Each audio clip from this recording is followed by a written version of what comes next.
Je suis à la fois maquilleur et photographe. Je passe de l'un à l'autre. Il y a quelqu'un qui a dit de mon travail, il disait que je tenais, parce que je suis gaucher, le pinceau de la main gauche et l'appareil photo de la main droite, et que je travaillais comme ça. C'est un ensemble. En fait, j'ai un métier qui n'a pas de nom. J'ai un métier qui n'a pas de nom. Je fais des photos de mon travail. Je construis mon sujet. En fait, c'est ce qui fait la différence entre les autres et moi, c'est-à-dire que je construis mon sujet, je trouve des modèles, j'invente ou je fabrique des personnages autour d'eux, je leur demande de jouer le jeu et je les photographie. L'origine de ce livre, c'est l'enfance, ce goût que j'ai toujours eu pour les couleurs, que j'ai appris dans la campagne où j'ai grandi, avec le vert des forêts, avec l'eau, avec le brun de la terre, avec tout ça, avec le soleil, les couchers de soleil. Je suis devenu maquilleur bien plus tard. Ce métier-là, c'était avant tout un goût pour la couleur. Et plus tard encore, j'ai travaillé en laboratoire où je faisais des couleurs. Ça veut dire que je mettais au point des couleurs. Et c'est à ce moment-là que m'est venu le sentiment que je suis devenu maquilleur à cause des couleurs. Et puis encore plus tard, il y a quelques années, quand je suis arrivé en Chine, j'étais assez impressionné j'étais toujours impressionné par les couleurs, mais ici on leur donne une signification. Elles sont plus signifiantes. Ici il y a des codes, il y a des règles, il y a des symboles. Et ça me plaisait beaucoup de raconter autour de ça. J'essaie de donner à chaque série un toucher différent. J'ai commencé par le rouge parce que c'est une couleur très importante en Chine. C'est la couleur de la joie, c'est la couleur du plaisir, c'est la couleur de la fête. Et là, j'ai voulu par contre commencer par des gros plans pour montrer des textures très simples, des textures très poudrées.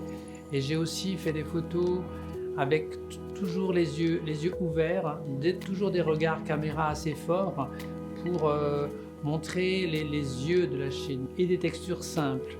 Ensuite, je suis passé au jaune, où là, je suis allé vers des textures un peu plus travaillées, avec différents jaunes, avec un peu de jaune foncé, un peu de orange, un peu d'ocre, pour que ça commence à chanter un tout petit peu.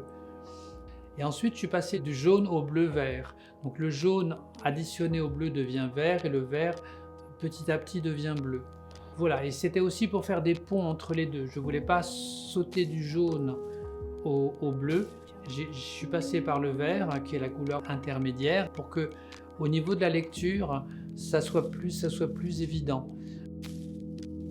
Après, pour le noir, ce que j'ai lu, ce que j'ai compris, ce que j'ai retenu, c'est un peu la couleur de la dignité, c'est un peu la couleur du pouvoir. Il y a assez de retenue, c'est assez sobre comme couleur. Donc j'ai travaillé sur des photos à la fois en couleur noire mais aussi plus sombres. Des photos plus sombres où on ne revendique rien, c'est surtout des formes.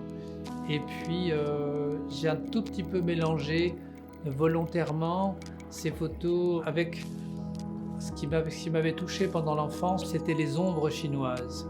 Et c'est pour ça qu'on s'est servi de visages peu éclairés pour oublier le visage. On a fait des choses comme ça pour la partie noire. Et après, la partie blanche, c'est autre chose. C'est plus un éclatement, comme ça, c'est un éclatement de lumière. Le blanc, qui n'est dans certains endroits pas considéré comme une couleur, est en fait une couleur. C'est très intéressant parce que ça capte la lumière différemment. C'est la couleur qui capte le plus la lumière au bout du compte.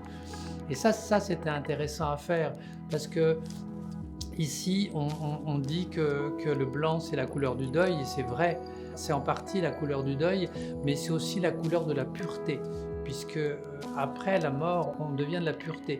Et j'ai cherché à avoir là des visages très purs, des photos très épurées, très transparentes, du blanc.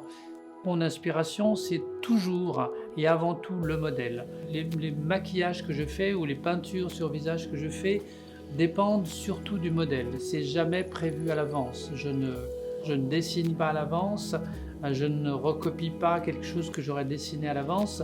C'est le sujet qui me donne envie de le peindre en blanc, en rouge, en vert ou dans une autre couleur. Ça dépend du visage. On ne fait pas un maquillage sur quelqu'un et le même sur quelqu'un d'autre. Le processus, ben, j'en ai pas vraiment. En fait, je suis un peu anti-règle, donc j'aime bien l'improvisation. J'aime bien l'improvisation parce que ça me rend un tout petit peu insécure. Et comme quand on est insécure, ça me rend plus, à mon avis, créatif. Et du coup, donc je prends un risque, mais quelquefois, c'est bien. Donc mon processus de création, c'est prendre le modèle et le transformer, mais sans le perdre, sans le cacher derrière autre chose. Parce que même quand mes maquillages sont assez lourds, je ne cherche pas à changer le modèle, je cherche à le laisser tel qu'il est. Parallèlement à ça, je dirais que tout ce qui est trop photoshopé, ça perd de la valeur. Si on fait des choses trop belles, si on fait des choses trop épurées, ça devient surnaturel et on n'y croit pas. Et quelquefois, une cicatrice, une trace du temps, ça peut avoir aussi son charme et ça fait aussi partie de la vie. En tout cas, on n'est plus vrai. 我跟 Damian 的认识其实是源于我们第一次的合作。我觉得他的内心是一个非常非常纯净的一个人。在之前，其实我们就经常有这样一个话题，就是到底什么是东方的美？到底在构成东方美的这个颜色当中，什么是东方的颜色？